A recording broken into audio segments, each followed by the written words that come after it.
Well, hello guys, ketemu lagi dengan saya Kai. Dan di episode kali ini kita akan membahas yaitu yang berhubungan dengan audio.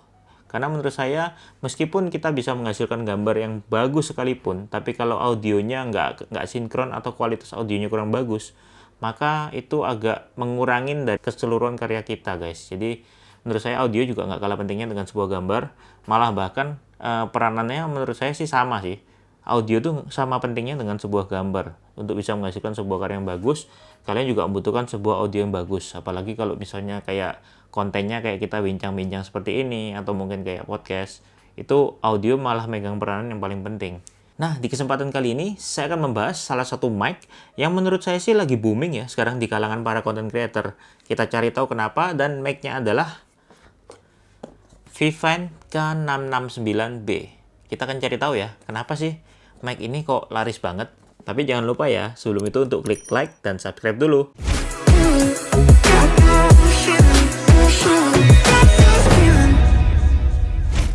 So guys, saya mau sedikit disclaimer dulu sebelum kita mulai review ini. Jadi Vivine memang mengirimkan produk ini kepada saya untuk direview.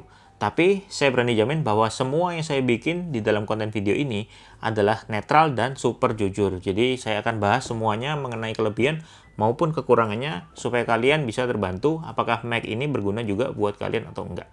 Oke, kita lanjut ya sekarang. Nah, mari kita lihat isi dalamnya seperti gimana. Kita unboxing dulu. Jadi packagingnya ini terdiri dari kotak kecil ini. Sekarang kita coba buka ya. Ya, ini dia. Jadi untuk produknya sendiri nanti di dalamnya kalian akan dapetin sebuah kartu ucapan terima kasih karena sudah pembelian. Terus kemudian buku manual, user guide-nya yang pasti. Di sini aku nggak pakai kamera dari atas, jadi lihatnya kayak gini aja ya guys. Ini buku manualnya dan ini bahasa Inggris, jadi lebih gampang. Terus kemudian kita langsung dapetin sebuah produknya. Nah, isinya apa aja bisa kalian lihat di sini guys. Jadi yang pertama ada, kalian langsung dapetin unitnya yang pasti. Nah, ini dia mic-nya. Jadi ini mic-nya cukup kecil ya guys. Ukurannya cuma sekian, tidak terlalu besar untuk tipe mic condenser. Terus kemudian kalian bakal dapetin juga apalagi nih. Ini kalian dapetin tripodnya. Jadi untuk standnya, untuk mic ini bisa nanti ditaruh supaya bisa berdiri. Oke, sambil kita setup ya habis ini. Dari packagingnya sendiri sih menurut saya cukup bagus ya. Jadi kotaknya cukup tebal, jadi nggak terlalu kerasa murah. Terus kemudian udah dapat manual juga. Dan kemudian untuk bahannya sendiri saya lihat cukup bagus ya, karena ini metal semua ini. Jadi nggak kerasa murah, tapi ini kerasa cukup premium menurut saya. Dan nggak ringkih karena ada bobotnya juga, tapi bukan yang berat. Terus kemudian secara dari aksesorisnya juga, tripodnya pun ini bahannya metal ini. Kita buka dulu ya. Nah, ini dia guys. Oke. Jadi tripodnya juga sudah ada kayak stoppernya gitu. Jadi nggak yang kayak letoy-letoy gitu. Jadi nggak yang lemes-lemes gitu. Jadi dia ada stoppernya kalau sudah kita buka. Oke. Nah, ini dia produknya nih setelah kita unboxing. Jadi bentuknya seperti ini guys. Setelah kalian rakit, kalian gabungin, sebenarnya nggak ngerakit yang gimana sih. Setelah kalian gabungin antara stand-nya dengan mic-nya, bentuknya akan seperti ini. Dan sebelum itu saya jelasin sedikit ya guys. Jadi tipe mic Vivine K699B ini adalah mic condenser. Yang dimana mic condenser ini cocok banget untuk kalian-kalian yang suka ngelakuin kayak contohnya podcast. Terus habis itu voice recording, bisa itu voice over, bisa juga itu vocal recording, jadi kayak kalian mau bikin cover, atau juga kalian yang gamer, ini cocok banget untuk kalian yang lagi live streaming kayak gitu. Jadi secara dari fisiknya cukup ringkas ya, nggak terlalu besar, karena yang saya tahu mic condenser juga ada yang gede-gede banget sampai hampir nutupin orangnya. Ini dari segi bentuknya nggak terlalu gede, malah ringkas banget menurut saya sih. Bagus ya, dan build quality-nya cukup oke sih untuk mic yang seharga itu. Dan di sini kalian udah dapat stand mic-nya dan juga pivot plate-nya, jadi bisa digeser-geser nih. Jadi misalnya kalian di sini, mic-nya mengarah ke sini, kalian bisa geser ke sini untuk sesuaiin aja nanti. Dan ini bisa di naik turunin juga guys. Oke banget sih kalau menurut saya. Nah oke guys, sekarang kita akan bahas beberapa kelebihan dan kekurangan dari mic ini. Tapi yang pasti kita mulai dari kelebihannya dulu aja. Jadi secara fitur, mic ini adalah tipe yang USB microphone. Jadi seperti kalian teman-teman lihat di sini ada kabelnya juga dari mic-nya langsung. Dan ini kabelnya udah USB, dan ini USB-nya 2.0 yang dimana ini universal banget, bisa kalian pakai di komputer, di laptop, atau mungkin kalau misalnya laptopnya pakai Thunderbolt mungkin tinggal dibelikan adapter aja. Tapi so far ini adalah mic yang simple, karena mic yang saya tahu untuk mic condenser ini dulunya yang ada adalah tipe yang dimana mereka nggak bisa langsung USB. Jadi mereka membutuhkan colokan lagi ke amplifier yang memberikan power supaya mic-nya bisa ngerekam, baru kemudian dari situ disambungin ke laptop. Tapi yang ini udah tipe yang USB, jadi ringkas banget buat kalian. Bahkan setahu saya diinfo bahwa mic ini bisa ngerekam langsung lewat handphone. Jadi nggak harus lewat laptop atau komputer, tapi kalian bisa colokin ini, tinggal dibeliin adapternya aja, bisa dicolokin ke handphone atau iPhone atau iPad. Jadi ringkas banget, kalian nggak perlu bawa laptop, mau rekaman dimanapun udah bisa. Itu menurut saya fitur plusnya, kelebihannya dari mic ini. Terus kemudian, atau mungkin kita coba langsung ya. Nah oke guys, sekarang saya sudah setup untuk mic-nya. Simple banget sih sebenarnya. Jadi kita setupnya dengan cara mic-nya kita colokin aja, terus udah langsung, apalagi kalau di sini udah auto detect untuk mic-nya outputnya kayak gimana. Terus kita coba sekarang untuk recording. Nah untuk recordingnya sendiri ini balik ke personal ya. Jadi ntar saya minggirin dulu biar nggak ribet. Jadi untuk rekaman audionya sendiri kalian bisa pakai software audio yang bisa kalian pakai seperti biasa. Jadi kalau misalnya kalian biasa ngedit audio di Premiere, kalian bisa langsung edit pakai editornya di editor audio di Premiere, atau misalnya pakai Adobe Audition, atau juga pakai software-software yang Audacity dan lain-lain. Jadi kalau misalnya di Windows kan bisa pakai itu tadi semua. Atau kalau kalian pakai Mac, kalian juga bisa pakai beberapa softwarenya dari Apple sendiri yang simple. Yang paling simple saya bisa pakai adalah QuickTime. Yang dimana QuickTime ini memang paling gampang sendiri. Jadi seperti teman-teman lihat ini aku ajarin ya.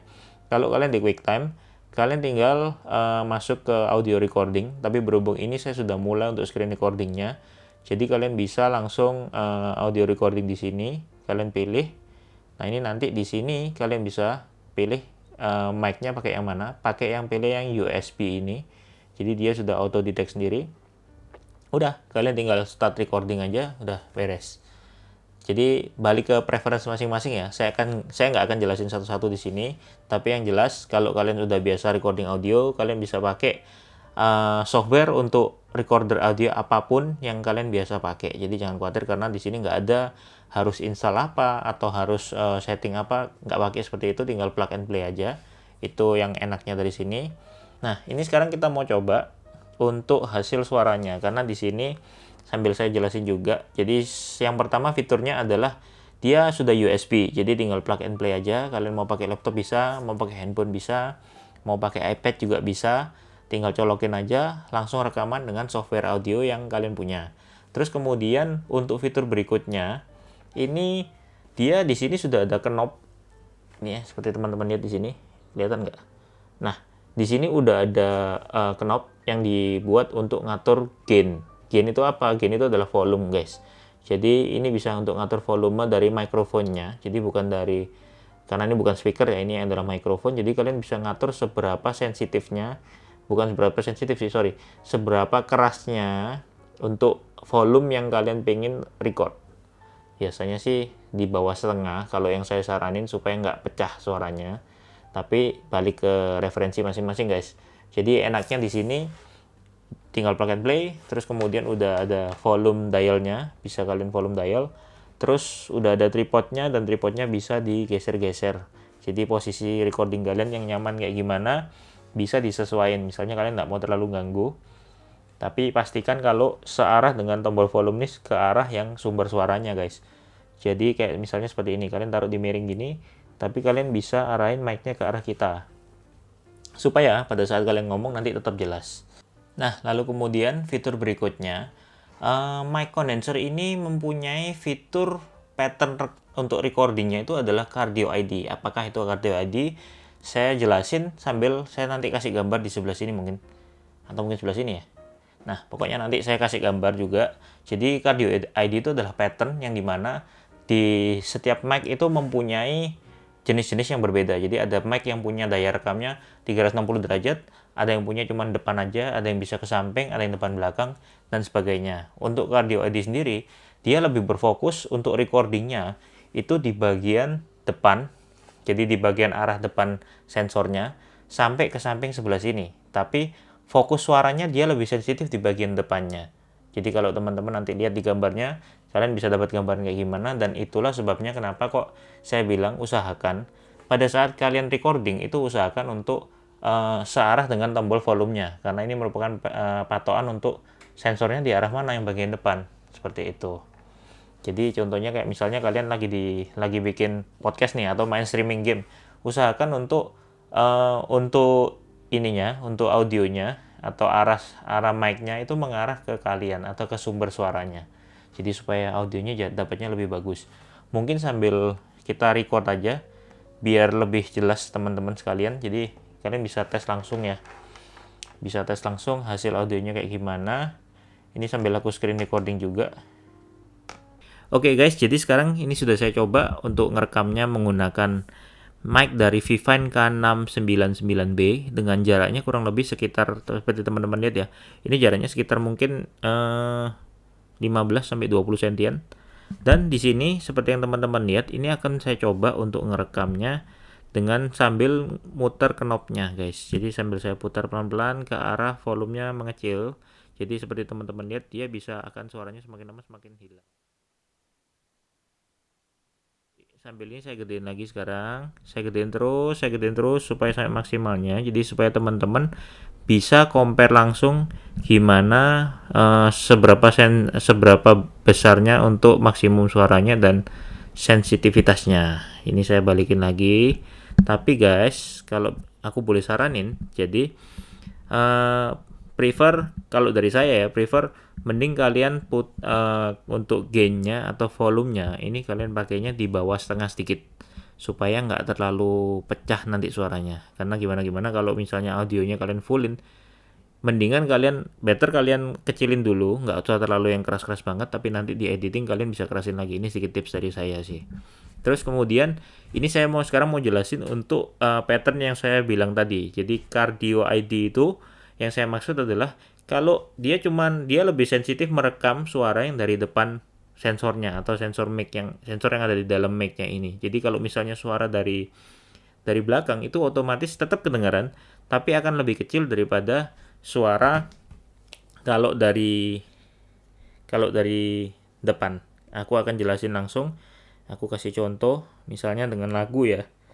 Jadi ini guys, sebelum saya play musiknya, saya akan coba untuk puterin mic-nya dan kalian coba dengerin deh. Lebih baik pakai headset ya guys, karena akan tahu bedanya gimana sih sensor suaranya kalau di depan, di samping, dan di belakang. Oke, saya play sekarang ya.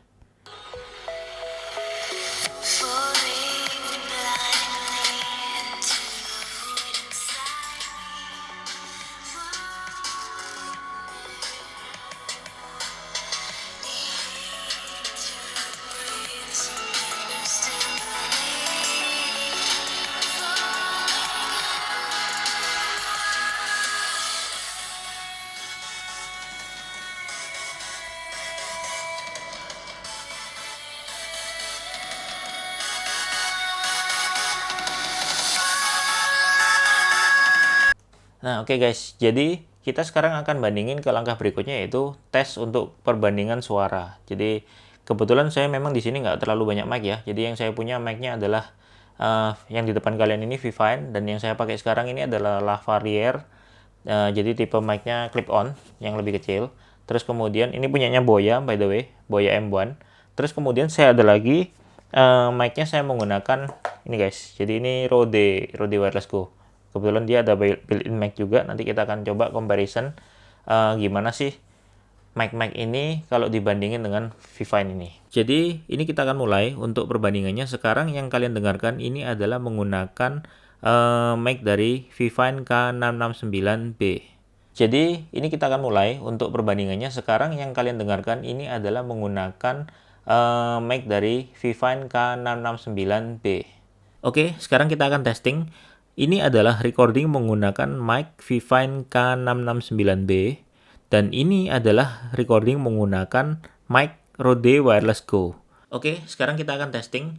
Ini adalah recording menggunakan mic Vivine K669B dan ini adalah recording menggunakan mic Rode Wireless Go. Nah, oke guys. Sekarang kita udah selesai compare, udah kita bahas juga fitur-fiturnya dari mic ini dan sebagainya. Sekarang kita sampai ke kesimpulannya. Jadi saya akan mulai dari poin-poin positif dulu, nanti kita akan ke poin negatif karena menurut saya mic ini punya sisi plus dan sisi minusnya sendiri. Sebelum itu tapi saya lupa kasih tahu teman-teman nih guys. Jadi mic ini sendiri ini dibanderol kalau di Indonesia tuh harganya sekitar 700 ribuan setahu saya. 700 ribu sampai 750 saya lupa. Nanti kalian bisa cek aja link di bawah ini ya. Itu harganya sekitar segituan. Dan menurut saya untuk reviewnya kesimpulannya dari yang positif dulu. Secara harga dia termasuk budget friendly. Jadi nggak terlalu mahal untuk tipe mic yang kondenser seperti ini. Terus kemudian secara ukuran juga kecil, ringkas, size-nya nggak terlalu besar untuk mic condenser. Terus kemudian secara build quality-nya dia cukup bagus ya, karena udah metal seperti yang saya bilang tadi. Jadi kesannya tuh kokoh guys. Kesannya kokoh kan nggak gampang rusak. Terus sudah dapat juga untuk tripodnya, yang dimana tripodnya juga cukup bagus dan cukup kokoh, nggak gampang jatuh. Terus bisa diginiin, bisa diputar-putar juga. Dan kemudian dia udah tipe yang USB. Jadi untuk harga segitu udah dapat tipe USB. Kalian nggak perlu lagi nambah untuk amplinya, nggak perlu nambah untuk powernya, untuk audio kayak sound cardnya kayak gitu. Itu udah membantu banget karena budgetnya udah nggak nambah lagi. Tinggal langsung colokin aja ke device kalian. Terus untuk secara sound tadi menurut saya juga lumayan bagus ya udah. Untuk secara sound hasilnya udah lumayan jernih. Apalagi untuk kalian yang untuk konten streaming, untuk podcast jauh lebih bagus daripada mic-mic yang kayak pakai headphone aja atau mic biasa kayak gitu. Menurut saya sudah oke banget. Nah, sekarang kita menuju ke poin yang minusnya di mana. Nah, menurut saya ada beberapa poin minus tetap di dalam mic ini meskipun banyak hal bagus di dalamnya. Dan salah satunya adalah menurut saya untuk kabelnya sendiri kurang panjang ya guys. Jadi kalau untuk kabel sepanjang ini meskipun dia ya ini paling sekitar 1 meter lebih lah ini jaraknya. Tapi kalau misalnya kita mau recording kayak untuk podcast dan jarak yang agak jauh supaya nggak kelihatan contoh nih, nggak kelihatan laptopnya atau device yang kita lagi record, itu agak susah karena kabelnya nggak terlalu panjang. Itu minus yang pertama. Lalu kemudian minus yang keduanya, di sini meskipun kualitas suaranya udah lumayan bagus, tapi sayang banget karena mic ini nggak dilengkapi dengan filter. Filter yang seperti teman-teman tahu di sini biasanya kalau filter itu ada kayak pop filter yang untuk menyaring bunyi kayak kayak gitu, atau juga bisa juga dengan foam, jadi kayak busa yang untuk nutupin mic-nya supaya suara kayak noise-nya lebih teredam. Menurut saya itu cukup penting tapi kayaknya nggak di-includein dalam paket, jadi mungkin teman-teman bisa beli secara terpisah. Itu minusnya. Terus kemudian untuk secara sound quality juga kayaknya mic ini udah cukup bagus. Tapi ya seperti yang kalian tahu ya, dengan harga segitu dia yang pasti bukan top of the line-nya untuk secara mic condenser. Masih banyak mic-mic lainnya yang menurut saya jauh lebih bagus, tapi ya pastinya dengan kompensasi biaya juga ya. Harganya pasti jauh lebih mahal daripada yang ini. Jadi menurut saya sih itu untuk kualitas suara oke, tapi bukan yang paling bagus. Nah oke guys, kurang lebih seperti itu untuk review kita kali ini. Semoga dengan review yang saya buat ini bisa membantu kalian untuk menentukan apakah Vivine K669B ini memang cocok untuk kalian atau enggak. Kalian tentuin sendiri ya dari hasil-hasilnya. Oke, jangan lupa guys, kalau kalian merasa video ini bermanfaat, jangan lupa ya untuk klik like, subscribe, dan juga komen. Lalu share ke teman-teman kalian, biar teman-teman kalian bisa dapat manfaatnya juga. Oke, see you at the next video.